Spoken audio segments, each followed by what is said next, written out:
Hello, can you hear me? Yeah. Okay. Okay, I'm gonna start. My name is Daniel Rodriguez, and I'm gonna be talking about querying 1.8 billion Reddit comments with Python. You can find the link to the presentation on that GitHub repo. So about me, Daniel Rodriguez, I'm a data scientist and software developer at Continuum Analytics. We do Anaconda, and I work on Anaconda cluster.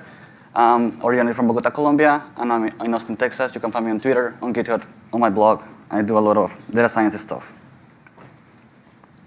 So what is this talk about? Querying 1.8 billion Reddit comments with Python. And how can you do it with free tools, free and open source tools, and one proprietary tool. But we're going to talk about how you can do it for free anyways. We're going to talk about three things. One is the data science friendly clusters. Please marketing, don't use this. This is just a real thing. ETL, because if you're a data scientist, you have to do ETL, like it or not. Nobody likes it, but you have to. And we're going to talk about some data formats, especially Parquet. And finally, how to query the data using new Python libraries to target not local files, but remote distributed engines. And in this case, it's going to be Impala. I'm going to talk about Impala. This talk assumes a basic knowledge of big data tools like HDFS, MapReduce, Spark, something similar. And everything is in this blog that me and a coworker wrote in the Blaze blog. You can find it there. Okay, the first thing is what is the data? And the data comes from Reddit, and Reddit is like the front page of the internet. That's where all the memes go and be created. People talk about a lot of stuff, from really dark stuff to really interesting stuff, gaming, data science, neuroscience, everything. You can find everything on Reddit. And the data was released a couple of months ago by a Reddit user who actually crawled everything and put it into a dump, JSON dumps. Originally, it was 1.6 billion comments. It was compressed on BC2, but the files were JSON. And what I did was upload everything to S3. The data is on S3, it's public, it's free. Continuum is hosting it. Thank you, Continuum, for hosting the data.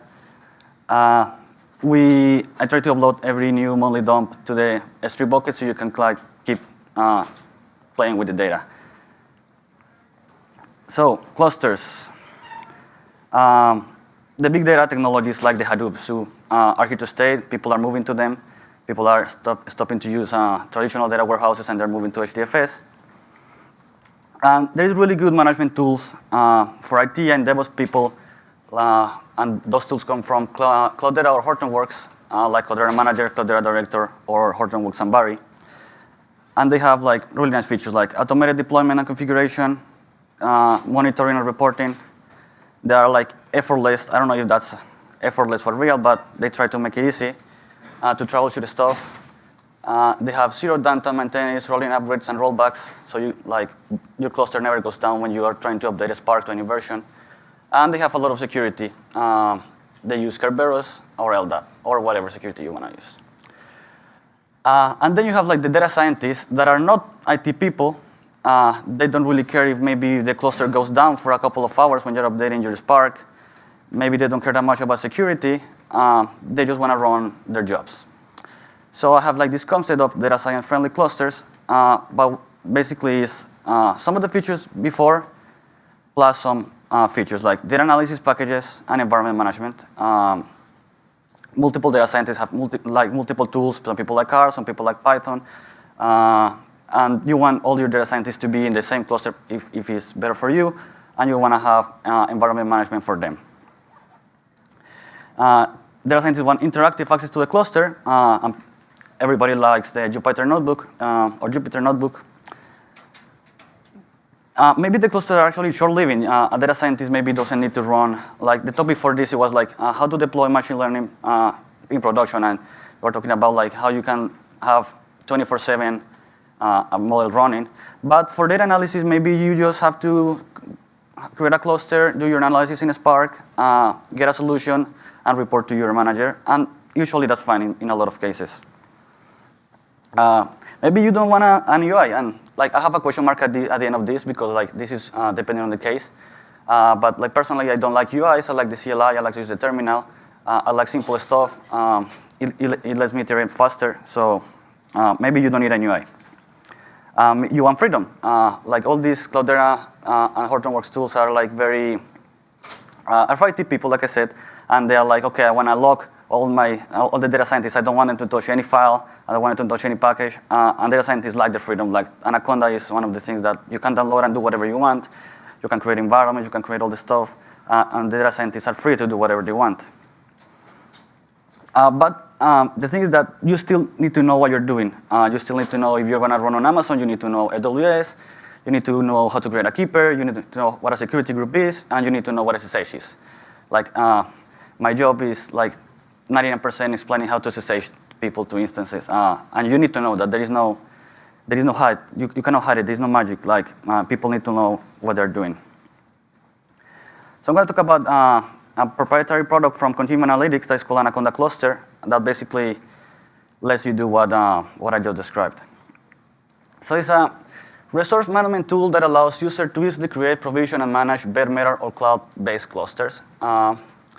It enables management of Conda environments on clusters. It provides integration, configuration, and setup management for Hadoop. It supports Amazon or physical machines or VMs if you even want. We have a lot of documentation there. We have a lot of examples. Go there and check it out. How do you install it? You can install it using Conda. First, you have to create an anaconda.org account, install the Anaconda client. You log in using your account, and then you can download it for free. It's not open source. It's free for 4 nodes right now in the cloud or bare metal. But soon it's going to be 16 nodes in the cloud and 4 in-house. So we're trying to be more open about it. The way it works is really simple. You have to create 2 files and use the CLI. The first file is the provider file, and you define, okay, I want to use my cloud provider is EC2.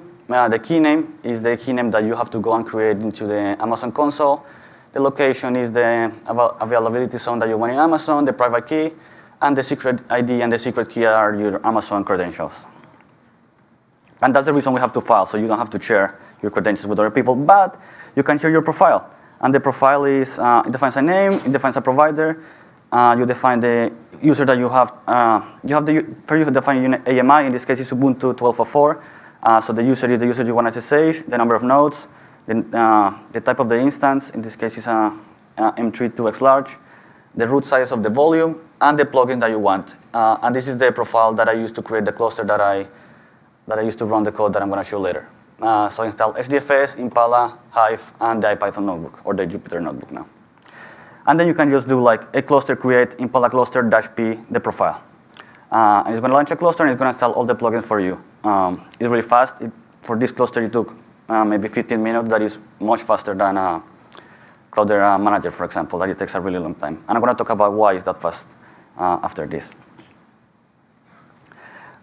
In the cluster command, you have a lot of options. You have to create, to destroy the cluster. You can SSH. It's a handy command only. You can execute remote commands. So a cluster cmd date is going to return the date command in all the nodes. You can, for example, install packages that you want. Like, in this case, build essential for the compilers and stuff, but you can install MongoDB, whatever you want. And we have a -- sudo flag at the end in case you need to execute that command as sudo. Of course, if the SSH user doesn't have sudo, well, it's not going to work. But in most cases, you require sudo to SSH and install the plugins that we install. You can manage Conda packages, so you can Conda install NumPy, and it's going to install NumPy in all your nodes. You can install from custom channels. If you have packages in your Anaconda server installation or your anaconda.org, you can install it. You can submit scripts. It's just a handy function. We didn't really recommend people to submit jobs that way because Anaconda Cluster is not a job management tool. You should do it using something else. You can upload and get files from the cluster, just a cluster put and a cluster get to download to your local machine. And then you can install plugins. So a cluster installs HDFS, it's going to install HDFS, it's going to install Hive, Impala, Elasticsearch, Kibana, Logstash, the Jupyter notebook, Spark in standalone mode, Spark in jar mode, Storm, Ganglia, IPython Parallel I missed. We have a new distributed for Dask, that is a new tool that we're building. And we have a lot, you can have custom plugins if you want. For example, when you install the R essentials in your cluster, you do a cluster conda install -cr, that's the channel name, R essentials, and it's going to install it in all the nodes. And that took about like 30 seconds probably. So that's not, the Anaconda cluster is not free, but there is a free tool that I built before I joined Continuum. It still exists. It's pre-Anaconda cluster. Yeah, it doesn't have documentation. It doesn't have a lot of stuff. It's very buggy. But if you want something that's completely free, you can still go and get it. You can just pip install data science box, and you can see that the commands are really similar. It's like the predecessor of Anaconda cluster. But you should use Anaconda cluster. It's like the documentation is better. Everything works better there. How does that work? And both projects use a very similar approach. That is, SSH for very basic stuff, especially for security, because a lot of people are like, oh yeah, I want to manage user, and we are like, okay, just give that user a different SSH user and permissions, and that way you can manage your users in the cluster. But then we use Salt, and Salt is a configuration management tool from SaltStack that is completely free and open source. It's really fast because it uses CRMQ instead of SSH. It's secure. It scales to thousands of nodes. LinkedIn has a really big cluster. I think that's the biggest example they have. LinkedIn uses a lot of Salt to manage all their nodes.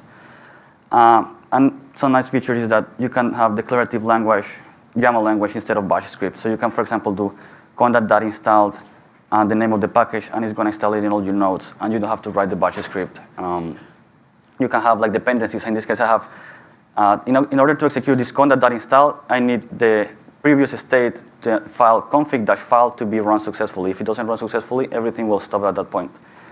So it's really easy to create very big formulas. And there's a lot of formulas online, like for everything that you want. MongoDB, for example, whatever, Postgres. So that's basically how Anaconda cluster and data science box works. And that's why it's really fast. Okay, the data. Like I said, like it or not, you have to move data if you are a data scientist. Nobody likes it, but you have to do it. So the data is on S3, and in order to actually use the data, you usually want to move it to your cluster because you want to move the computation to your data and not the data to the computation because the data is big.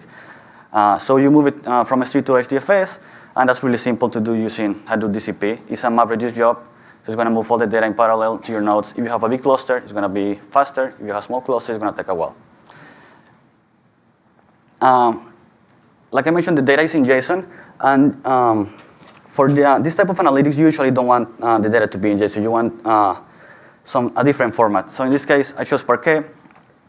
And Parquet is a columnar storage format available to any project in the Hadoop ecosystem, regardless of the choice of data processing framework, data model, or programming language. And I wish the programming language part were more true because it's like actually not that true. There is only like Java and C implementations or good implementations. Hopefully a Python implementation will be coming soon. And the difference between a columnar store and a regular store format is that in the top I have we have the same table in two examples, but in the top one is how a row or record-oriented format is going to store it. So you can see that in the small, you can see it in the small brown rectangles. You see the row is stored in order, but in the bottom one, the column is stored in that order, and that's usually very useful when you try to do analytics. So, for example, you only have to read the column that you want to do. Like, give me the average of SSN. I don't know if you want to do the average of the social security number, but if you want to do it, you can do it. In that case, you only want to read the social security number, and you don't want to read the name, you don't want to read the age. In a record-oriented, you have to read the whole file basically every time you want to do it, but in a column-oriented format, you don't. And Parquet is a really nice format for that. It supports nested data. It's built specifically for HDFS, but you don't need to use it in HDFS. Yeah, okay. Parquet is really good. That's what I was trying to say. And we're going to see the numbers after this.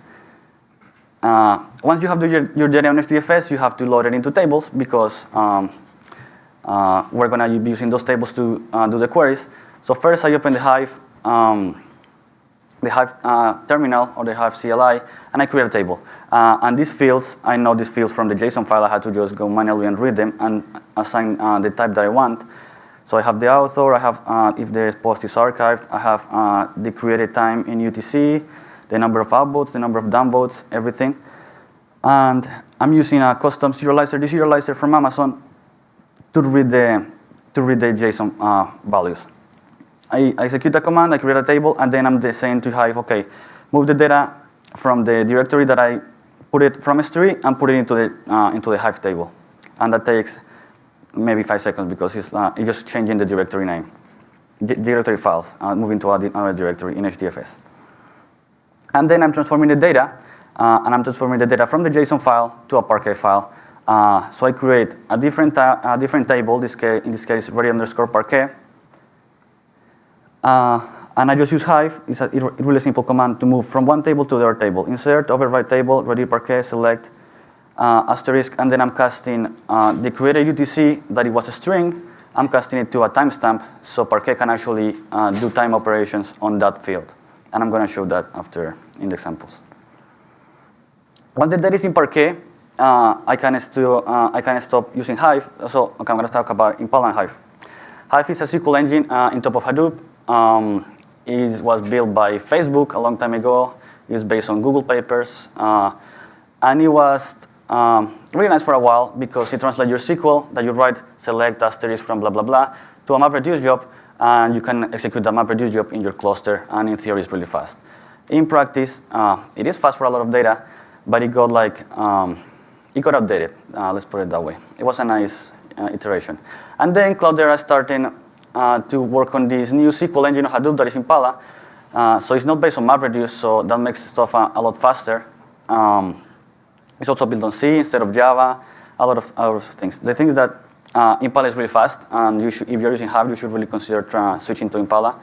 If you're using the Cloudera distribution, you already have it. Well, I'm going to show numbers after this.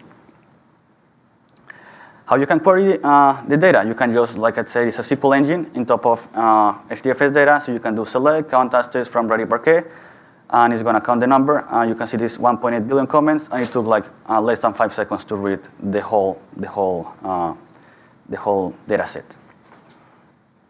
But if you like SQL, SQL is really nice. SQL is good.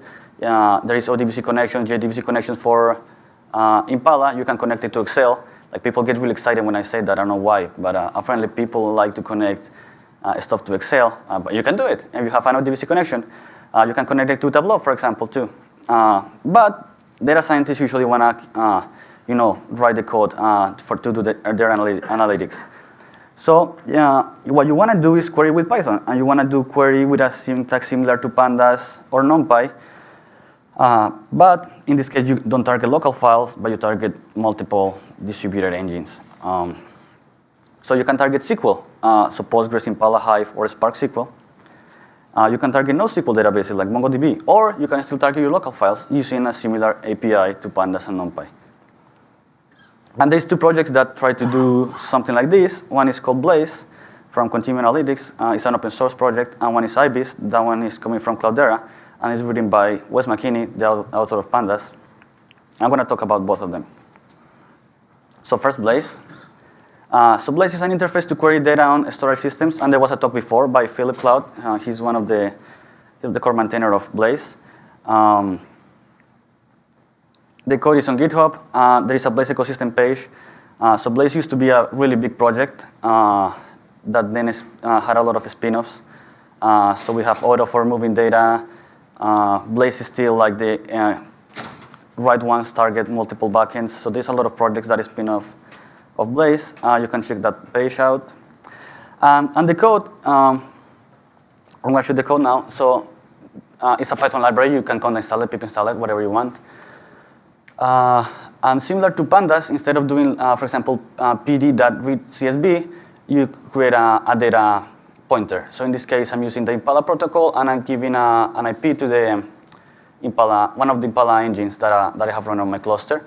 And then I say, read the Reddit Parquet table that I created before. I can see the schema of the data, so that's really nice. And you can verify that this schema actually matches the one I defined when I created the table. Once I have the data, I can start querying. So for example, I can do data.id, this is a column, .count. And what this is going to do is going to create an expression. This is a Blaze expression. This is going to translate it to SQL, and it's going to ship it to Impala or whatever engine I'm targeting. I can see what Blaze is doing here. So I'm printing the translation from the Blaze expression to SQL, and you can see in this case it's like SQL count Reddit parquet.id because I said the ID column from the table. Okay, I can do more stuff like count the number of upvotes. So I create an expression, data.apps, that's the column, that's sum, similar to pandas. I can see the SQL equivalent to that, really simple SQL at the moment, and I can compute it. So nice thing about this, like these expressions, like cell number 6, is not going to execute anything. You can create chaining those expressions, and what actually triggers the computation is when you do int or evaluation on the expression. On this case, it took like 4 seconds to count the number of upvotes. So you can see that it's really, really fast. You can keep expanding the expressions. For example, in this case, I'm counting the number of comments on the soccer subreddit, and I can do filtering like in pandas. Like in traditional pandas, the syntax is really similar in this case. You can see again the SQL. So you can see this part right here is the ID. So this part is this, and the count is, so the count is here, but this one is the, wait for it. Oh yeah, this one is the filter on the subreddit, so this part. You can see how the expressions are getting chained, and I'm going to show more examples after that. The timing again, 5 seconds, so it's very, very fast. That was 10 nodes, 1 head node and 9 compute nodes. How much does it cost to run them per hour? A little bit. It depends. It depends on the machine that you want. On this case, I'm using Amazon M3.2x large. I don't know the exact numbers, but there is Amazon EC2 instance.info, and you can see how much it costs. I'm asking if I want to do the demo myself. No, you do the demo. You can run the demo in maybe 2 hours, and it's gonna maybe less than $10. Yeah, I'm pretty sure. Yeah. Okay, I can do more expressions. Like if you remember, I converted the created UTC string to a created UTC underscore T timestamp. So for example, I can take a look at the number of comments before 1 p.m. So I use the Blaze expression bc.hour, and I do less than 13. That's 1 p.m. And I count again. You can see that this bc.hour translates to this extract hour from ready parquet.created UTC. That's specific to Impala. Another SQL engine can have a different SQL syntax for this. I trigger the computation, and it returns the result. And this is the last Blaze example. It's a more interesting one. And I'm trying to plot the daily frequency of comments in the Ask Me Anything subreddit. First, I start by filtering, and then I do this amazing equation. Please don't use this equation. I'm embarrassed, but okay. If you don't know why it's wrong, like all the months don't have the same number of days, apparently. But in my world, they do. It's just to show an example. This equation needs to work. And then what I'm doing is doing Blaze.transform. And what basically is doing is attaching a new column to the table that I already have in the expression. And then I'm going to group by. I can do bc.by. You cannot really. There's something wrong. Oh, there is some underscore that I'm missing here. That you cannot see the band. There is some underscores here. Anyways, I'm grouping by day, and I'm counting the number of votes, of comments on that particular day. So again, like these cells, like 15 to 18, they don't take anything to execute. Like they don't execute anything. They're just creating a graph that is chaining the, like it's creating a graph that then is going to be translated to SQL. So these commands, they don't take anything to run. I keep like using the previous expression to create a more complex expression. And then what I can do is I just put it into pandas, right? I just take the result. And I move it to a pandas data frame so I can plot it locally. To do that, I use blaze.auto. Auto is a project that is a spin-off. It's part of the Blaze ecosystem. It used to be on the Blaze core base, but we removed it. And basically lets you move data between different places. So I'm moving data from Blaze expression to a pandas data frame. So this by day, it was my previous expression, and I'm saying put that into a pandas data frame. And this is actually going to trigger the computation on Impala. And then this by the result is just a pandas data frame. You can see the number of posts on this day. Because of the formula that I use, this doesn't mean this day means something. So I have to do some pandas stuff here to actually convert that to a real date. And then I can use bucket to plot the number of votes. And you can see that, I don't know, at the beginning, not a lot of people use it, then it started to get famous. And with Bokeh, you can start zooming in, so that's really nice, and you can start, taking a look at what days are most famous, like in 2013. Okay, this is not working. What's happening? You can start to zoom in, and for example, see that probably May 23 or 20-something was the day that it was most common, so probably someone famous was on that subreddit. It's just someone famous was doing an AMA on that subreddit. You can see the spikes. They always get a lot of views on those days. But I was trying to explain here is you don't want to move a lot of data from Impala to pandas because that's going to take a while. On this case, the number of the length of the data frame was like 3,000, so that's okay. You can just move that from Impala to your local machine, and then you can do pandas. You wanna think about it when you're using this type of tools that are going to trigger computation on remote nodes. How long is going to be the result, and should I actually move that to my local machine? Especially if you're in a coffee shop or something like that, it can take a while. If you're running directly on the cluster, it's going to be faster because the network is going to be faster between the nodes, especially on EC2. Okay, you can plot it. And then you have ibis. So ibis is a similar project like Blaze, but it's, like I said, it's created by Wes McKinney. He works at Cloudera now. So you can read the description here. You can look at ibisproject.org. He has a really nice blog. There's a lot of documentation too, for Blaze too, of course. You have a lot of documentation for everything, examples for everything. ibis is trying to have Impala as a first-class citizen or target for their project, and it's basically only targeting SQL stuff, SQL engines. With Blaze, you can target not SQL engines if you write the backend. For example, it's a pandas engine, and you can have a sample of your data in pandas, use a Blaze expression, and then move it to Impala, and you don't have to change anything. You just have to change the target that you're using to create the first data variable. But the expressions are exactly the same between pandas and Impala, or between Hive and Impala. So if your IT people finally updated from Hive to Impala, you don't have to change your expression. You have to change the target. Yes? Sorry, were you saying that with ibis you can still make a direct Impala connection, or is it more indirect? No, ibis is Impala, yeah. ibis is directly connected to Impala, yeah. Impala is the first target that ibis is trying to support. Yeah, they have a SQLite now, and they're working in Postgres and more SQL engines. But Impala is the first class target for ibis. Yeah. Impala is built by Cloudera, and ibis is also built by Cloudera, so it makes sense that they're targeting Impala as a first class citizen. And you're going to see that the expressions are really similar. So you import ibis, you can import the helper function to SQL to actually see how the SQL is generated.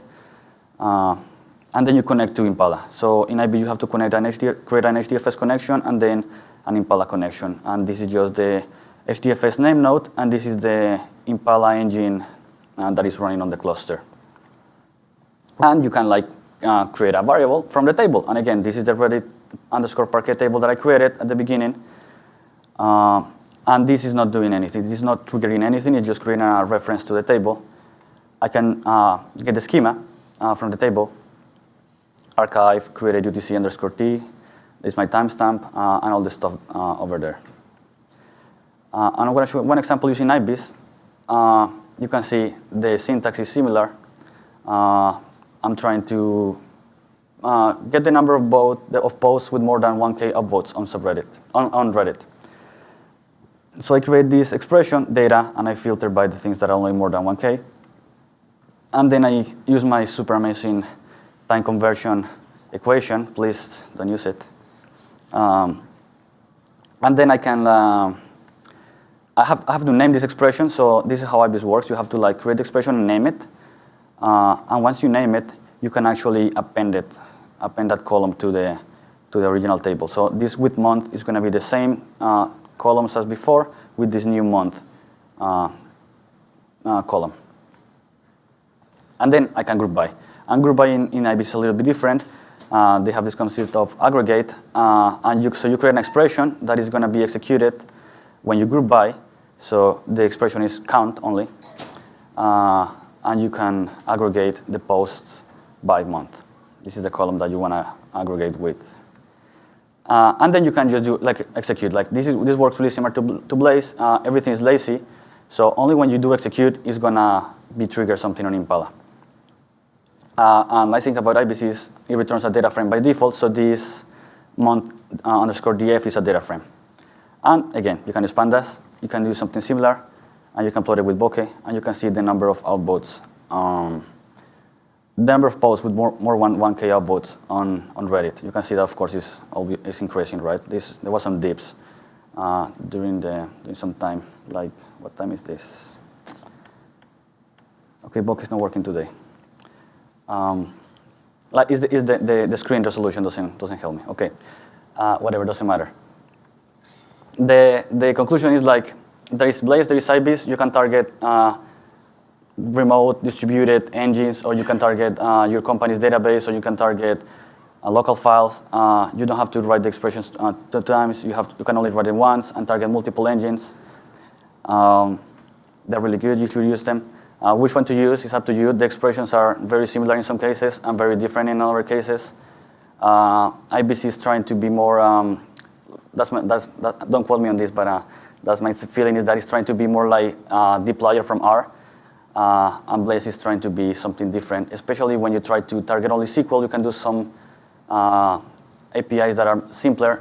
Blaze has more targets than only SQL, so the expressions tend to be a little bit different in some cases. You should try them both and use the one you like. Okay, so what about Spark? Because everybody's happy about Spark. So the data is on HDFS and it's in Parquet, and Spark is happy with that. You can create a Spark context, create a Spark SQL context based on your Spark context, and you can execute SQL using Spark SQL on that Parquet, and then you can, these teenagers is an RDD, and you can do all the stuff that you can do with regular RDDs. This is not using the data that I was explaining before. This is an example that I just copy-pasted from the Spark website. And the nice thing about Spark is that you have like basically user-defined functions, or you can apply, you can map, reduce whatever function you want, stuff like that. And in Impala, it's a little bit harder because it's a SQL engine. There is support for UDFs, but because Impala is written in C, it's a little bit hard to write those UDFs, especially to actually develop it. They're really hard. You usually have to download a VM with Impala installed and actually go write the C, compile, test, and fail. It's really hard to do it. Something nice that happened recently is using Numba. You can define your functions in Python. Use Numba to create compile it using LLVM, and actually you can ship that to Impala. So that's something some people are working on. I'll be really excited to see it. Okay, and the wrap-up is like we can make data science access to big data tools easier. So both creating clusters and managing clusters, and making queries, and making queries to run faster. And you don't have to actually write big SQL.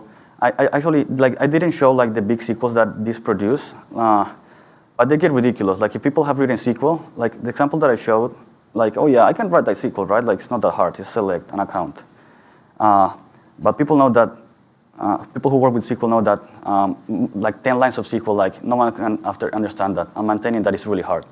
While maintaining this, you can actually see this, this is doing, and you can read it. And anybody can read this and understand it. Anyone who has used pandas, you can like, oh yeah, this is filtering, getting the hour less than and count. While this, you see it and you're like, okay, I get it, but if you add one more line, I'm not gonna get that.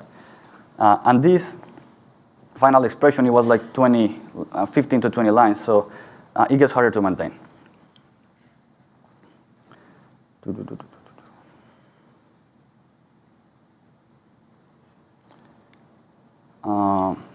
But data scientists need to understand underlying big data technologies and DevOps tools to some degree. And that's something that happens a lot of my work. Like people want a magic solution, and there is no magic solution for everything, for anything. People need to understand the things that they're doing. People need to understand Impala to some degree. People need to understand Spark to some degree. Like if you were at the machine learning panel yesterday, people were giving a lot of not good things about Spark that are deserved because Spark is like, it's not the best tool ever. You get all these Java memory heap errors. You have to understand jar. You have to understand all this stuff. And if you just don't do it, and your manager is like, yeah, you need to use Spark, and you're like, yeah, but I don't know Java, and you get this Java error, well, you're going to be like stuck there for days and weeks. That happens a lot. So if you don't understand the tools, there is nothing that no one can do for you. If you don't understand how to SSH or how a security group works, like there is no one can help you. No one can help you with that. Yeah, like you have to go there and learn that, or pay me money and I'll teach you. Some of these tools are like all these SQL type queries are really useful for BI. Like I was saying, like people are really excited when I tell them like, oh yeah, you can connect it to Excel and do a chart in Excel. And I'm like, for real? That happens. But for more advanced analytics, other tools are needed. So for example, Spark. So machine learning, right? Machine learning is like, oh yeah, you can do machine learning in Spark. Impala and SQL engines in top of Hadoop are not going to help you to do machine learning. But most of the cases, 99% of the cases, not 99, don't quote me on this, but a lot of cases you just need SQL and you're fine. And if you need to do machine learning, well, you can use scikit-learn. Just reduce your data and do it in a big node. Okay, and finally, just download Anaconda cluster or data science box. Try it for yourself. I have a lot of since that user published the code on Reddit, the data on Reddit, a lot of people have been creating posts about what they found out with the data. So you can like, the most popular domain shared on Reddit from 2007 to 2015. So that's a really nice, I think that's kind of useful, you know, like I bet that is an image look inside because that's what people share on Reddit, images. But you can see a lot of stuff. The average number of upvotes Reddit submission containing a given keyword for each of the top 50 on Reddit. This is a really nice one. I don't think I have internet to show it. But yeah, test it. The data is there. It's free. Yeah, you can get it. You just need an Amazon account. Download Anaconda cluster. Tweet me. Yeah, I'll help you with your Spark errors. Yeah, that's it. Thank you.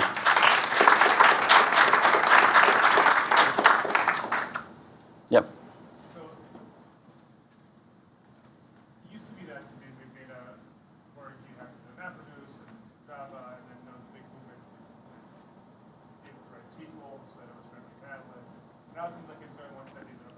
Mm-hmm. To kind of use R-like syntax for data frames, right? So ibis looks like that, place looks like that, and the new version of Spark also has data frames. Yep. So, to what extent are these things converging, and what are the meaningful differences at the end of the day, other than like relative maturity and That's a nice question. I think it just is a natural evolution of the big data stack. Like you were saying, like we already saw like this evolution in the small data or the local data. Like pandas came, our data frames came after a while, and people started using them. And now you're seeing the same thing happening in the big data ecosystem. Like you were saying, Spark has data frames now. I don't really know what to say in that case. I think it really depends on what you're trying to do, and the tools that you know already, and the tools that you want to learn. Like these type of tools are like if you already know pandas, and most people already know pandas. Well, of course here, right? They know pandas. This is just going to be supernatural for them. You don't have to train a lot to use these tools. That's what I can say. I don't know. Yeah. Spark has a big advantage over this it seems like a user-defined functions is the number one major thing. Yeah, like definitely. Can you expand on what you said? Running into Java errors is one of the downside Yeah, so like Spark is written in Scala, that is based on that is a JVM language, so it runs on top of the JVM. So if you are using Spark and you're using Scala, you're going to be fine probably because you know Scala and you are used to like the type of stuff you see in Scala. But if you're using Python, you have to use PySpark, and PySpark is based on Py4j. So basically, it's trying to serialize stuff and send it from Python to a Java process. And what you see a lot is like, I have my RDD, I did my map and reduce my filter, and then I do collect, and everything goes to hell. And what happens is like, okay, if it's an error in my code, I can fix it. You know, if I get a value error in Python, I see that I'm indexing wrong probably, right? But what you see in Spark is like, oh yeah, this Java class that I didn't write, that the Spark people wrote, there was an error on this line, and you're like, okay, but I didn't write that. What is the error in my code? So that's why you have to start. That's what you see a lot with Spark. Yeah, you get a lot of Java memory errors. You have to to run it on top of Yarn. Yarn is a resource scheduler for the Hadoop ecosystem, and you have like a million settings on containers, CPU per container, memory per container, maximum, minimum, whatever.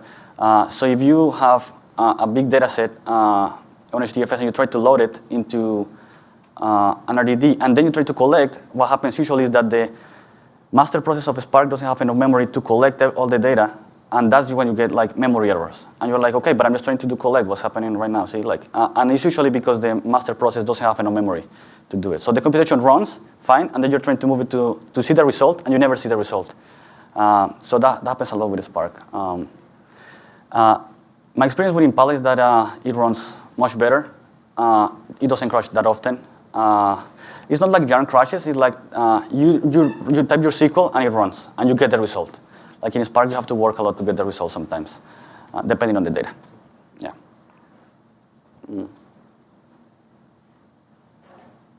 Okay, thank you.